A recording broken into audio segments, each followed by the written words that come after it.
Good morning बच्चों। तो बच्चों हम पढ़ रहे थे बहादुर कहानी। मैंने पार्ट 2 अपलोड कर दिया था, आपने पढ़ लिया होगा। तो हम कहानी में पढ़ रहे थे कि निर्मला के रिश्तेदार आते हैं और वो चोरी के लिए बहादुर पर शक करते हैं। तो चलिए शुरू करते हैं आगे की कहानी। बताइए, अब तो मैं कहीं की न रही। फिर मेरी ओर झुककर धीमे स्वर में कहा, यानी कि जो रिश्तेदार आई थी उसने लेखक की ओर झुककर धीरे से कहा, जरा उससे पूछिए ना, वह इधर आया था। कुछ देर तक वह यहाँ खड़ा रहा, फिर तेजी से बाहर चला गया था। अरे नहीं, वो ऐसा नहीं है, मैंने कहा। You do not know this people are expert in this art, रिश्तेदार ने कहा। मैंने बहादुर की ओर तिरछी दृष्टि से देखा। वह सिर झुकाकर आटा गूंथ रहा था। उसके चेहरे पर संतुष्टि एवं प्रफुल्लता थी। उसने ऐसा काम तो कभी नहीं किया, यानी कि लेखक अपने मन में सोचता है कि उसने ऐसा चोरी का काम कभी नहीं किया, बल्कि जब कभी उसने 2-4 आने इधर उधर पड़े देखे तो उठाकर निर्मला के हाथ में दे दिए थे। पर किसी के दिल की बात कोई कैसे जान सकता है। न मालूम अचानक मुझे क्या हो गया और मैं गुस्से में आ गया। बहादुर, मैंने कड़े स्वर में कहा। जी बाबूजी, इधर आओ।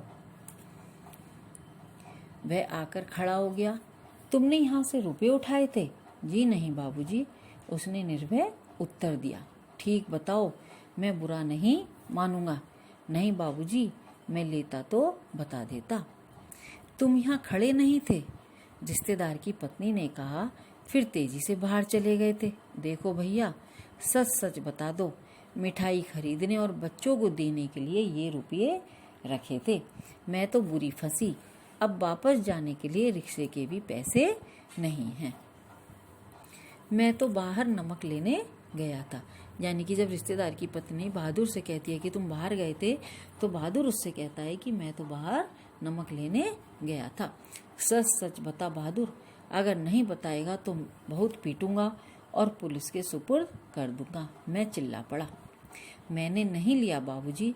बहादुर का मुंह काला पड़ गया था। पता नहीं मुझे क्या हो गया। मैंने सहसा उछलकर उसके गाल पर एक तमाचा जड़ दिया, यानी कि लेखक ने उसके गाल पर एक थप्पड़ लगा दिया। मैं आशा कर रहा था कि ऐसा करने से वह बता देगा। तमाचा खाकर वह गिरते गिरते बचा। उसकी आंखों से आंसू गिरने लगे। मैंने नहीं लिया। इसी समय रिश्तेदार साहब ने एक अजीब हरकत की। अच्छा छोड़िए, इसको पुलिस के पास ले जाता हूँ। इतना कहकर उन्होंने बहादुर का हाथ पकड़ लिया और उसे दरवाजे की ओर घसीट कर ले गए। पर दरवाजे के पास उससे धीरे से बोले, देखो, तुम मुझे बता दो, मैं कुछ नहीं करूँगा, बल्कि तुमको इनाम में 2 रुपये दे दूंगा। पर बहादुर ने इनकार कर दिया। इसके बाद रिश्तेदार साहब 2-3 बार उसको दरवाजे की ओर खींचकर ले गए, जैसे पुलिस को देने ही जा रहे हैं। लेकिन आगे बढ़कर वह रुक जाते और उससे धीमे धीमे शब्दों में पूछताछ करने लगते। अंत में हारकर उन्होंने उसको छोड़ दिया और वापस आकर चारपाई पर बैठते हुए हंसकर बोले, जाने दीजिए, ये सब बड़े घाघ होते हैं। किसी झाड़ी वाड़ी में छिपा आया होगा या जमीन में गाड़ आया होगा। मैं तो इन सबों को खूब जानता हूँ। भालू बंदर से कम थोड़ी होते हैं ये। चलिए, इतना नुकसान लिखा था। इसके बाद निर्मला ने भी उसको डराया धमकाया और 2-4 तमाचे जड़ दिए, पर वह नहीं करता रहा। इस घटना के बाद बहादुर काफी डांट मार खाने लगा। घर के सभी लोग उसको कुत्ते की तरह दुराया करते।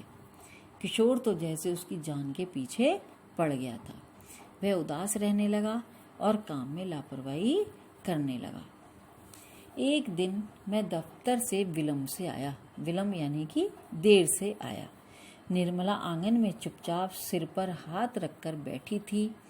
अन्य लड़कों का पता नहीं था, लेकिन लड़की अपनी माँ के पास खड़ी थी। अंगीठी अभी नहीं जली थी। आंगन गंदा पड़ा था।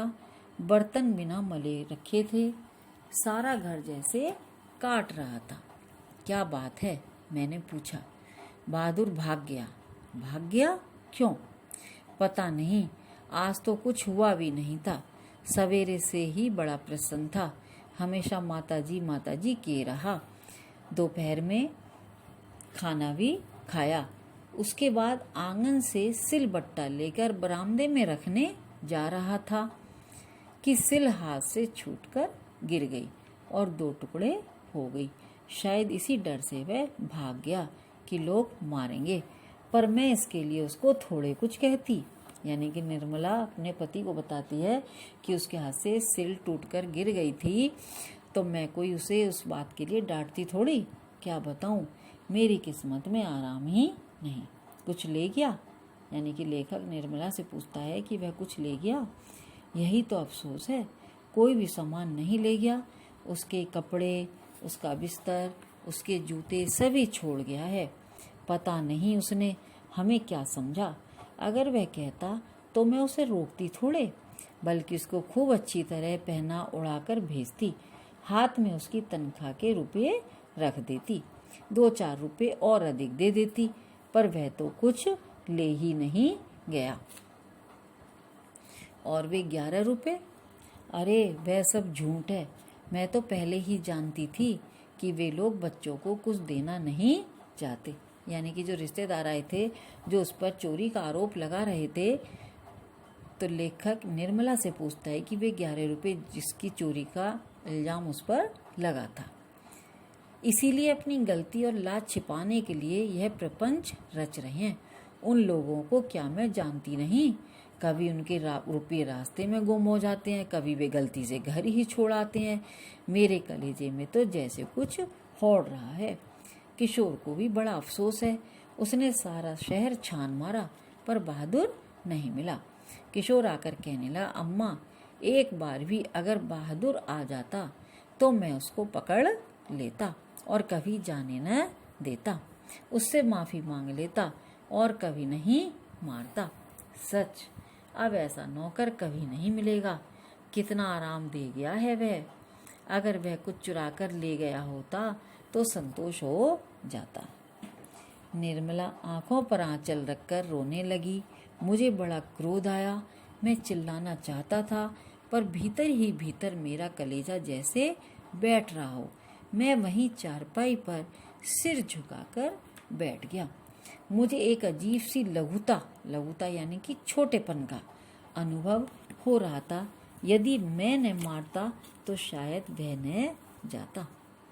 मैंने आंगन में नजर दौड़ाई।